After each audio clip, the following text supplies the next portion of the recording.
अस्सलाम वालेकुम नाज़रीन, मैं हूं आसिफ जट। भारत जहां पे चंद्रयान 3 चांद पर पहुंच चुका है, वहीं इखलाकियात में, एथिक्स में, मोरालिटी में भारत अभी जमीन की हद से ही ऊपर नहीं उठा।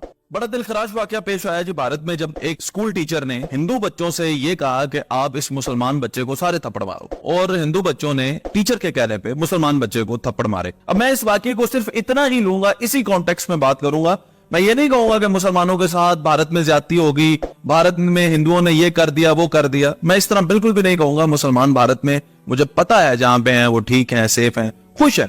लेकिन इस वाकये को मैं डिस्कस करूंगा। ये सिर्फ टीचर और स्टूडेंट की हद तक बात है। असातिज़ा अगर खुद बच्चों को 2-4 थप्पड़ लगा भी देना तो ये कोई मसले की बात नहीं होती, क्योंकि असातिज़ा जो होते हैं वो रूहानी माँ और रूहानी बाप का दर्जा रखते हैं। और अगर कोई रूहानी माँ है या रूहानी बाप है, आपको उसने 2 थप्पड़ आपकी तरबियत के लिए लगा दिए हैं तो कोई मसला नहीं है। लेकिन एक टीचर अगर ये कहे बच्चों को कि इस बच्चे को इसलिए मारो क्योंकि ये मुसलमान है, तो ये बात समझ से बाहर है।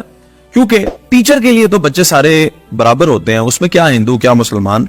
अब मैं आपको इस वाकये की थोड़ी सी तफसील बताता हूं, आप जरा समझिएगा। नया पब्लिक स्कूल है ये, मुजफ्फरनगर यूपी का इलाका है। वहां पे टीचर है जिसका नाम है तृप्ता त्यागी, इसका नाम है। और इसने बच्चों से पहाड़े सुने, अंग्रेजी में टेबल कहते हैं जी, 2 का पहाड़ा 4 का पहाड़ा सुनाए। तो वो मुसलमान बच्चे को नहीं आया, तो टीचर ने कहा कि हिंदू बच्चों से कि आप आके इसको थप्पड़ मारे।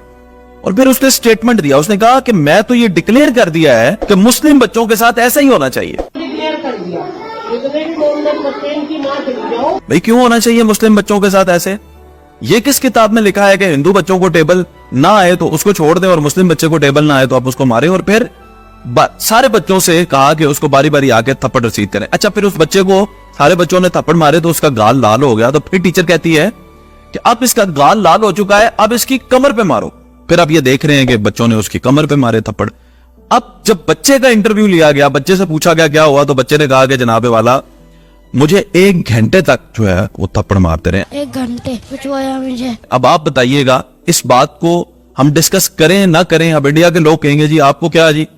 तो ये बात मुसलमान और हिंदू की नहीं है, बात जुल्म की है। अगर यहां पे पाकिस्तान के अंदर 50 बच्चे मुसलमान, 1 हिंदू बच्चे को थप्पड़ मारेंगे तो हम भी यही कहेंगे। और मैं आज पहली दफा इंडिया के मीडिया को भी अप्रिशिएट करता हूं, जो कि क्रिटिसाइज कर रहे हैं इस टीचर को, जो कि इस सिस्टम के खिलाफ आवाज उठा रहे हैं। So well done. हम भी उसी कॉन्टेक्स्ट के अंदर बात कर रहे हैं और सिर्फ इसी मौजू को मैं डिस्कस कर रहा हूं जिसमें उस टीचर ने बच्चे के साथ। अच्छा, अब देखें, आगे बढ़ते हैं, उस बच्चे के बाप का क्या मौकफ आता है। अब देखें, यहां पे मैं ये बात जरूर कहूंगा कि जो अकलियतें होती हैं, माइनॉरिटीज होती हैं, वो पिसे हुए होते हैं, चाहे वो कोई भी हो। अब ये अगर हिंदू बाप होता तो वो चुप बैठता, लेकिन ये मुसलमान बाप था। उसने ये कहा कि मैंने अपने बच्चे को स्कूल से ही उठवा लिया है, इसलिए उठवा लिया है ताकि कोई दंगे फसाद ना हो जाए। अब आप खुद सोचें किस प्रेशर, किस दिल से ये उस बाप ने स्टेटमेंट दी, क्योंकि उसे पता है कि वहां पे उसका हो तो कुछ नहीं सकता। फिर उसने ये भी कह दिया कि हमने टीचर को माफ कर दिया। अब आप खुद मुझे बताएं, ये अगर हिंदू बाप होता तो टीचर को माफ करता, और मुसलमान टीचर होता सवाल ही नहीं पैदा होता जनाब। मैं कहता हूं अभी तक उसकी खबर आ चुकी होती। आप समझ रहे हैं मैं क्या कह रहा हूं? आप कोई बच्चे तो नहीं है ना इंडिया में जो रहते हैं, आपको पता है यही होता। लेकिन ये उसका आला ज़र्फ भी कह लें और ये भी कह लें कि वो पिसा हुआ था। अगर वो ताकत में होता तो इंसान मजहब से बालातारी हो, ये इनकी सोच होती है इंसानों की, ये सारे ऐसे ही करते हैं।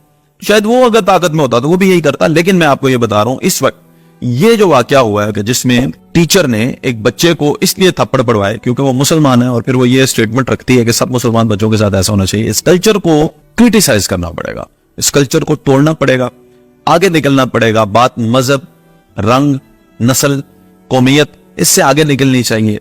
तालीम हासिल करने के लिए जब एक स्कूल की छत में बच्चे आ जाते हैं तो वो सभी बराबर होते हैं। और फिर वही बात के एक तरफ तो इंडिया जो है वो चंद्रयान 3 को लेकर चांद पर पहुंच चुका है, और इखलाकियात और मोरालिटी में आप खुद देख लेंगे इंडिया इस वक्त कहां पे खड़ा है।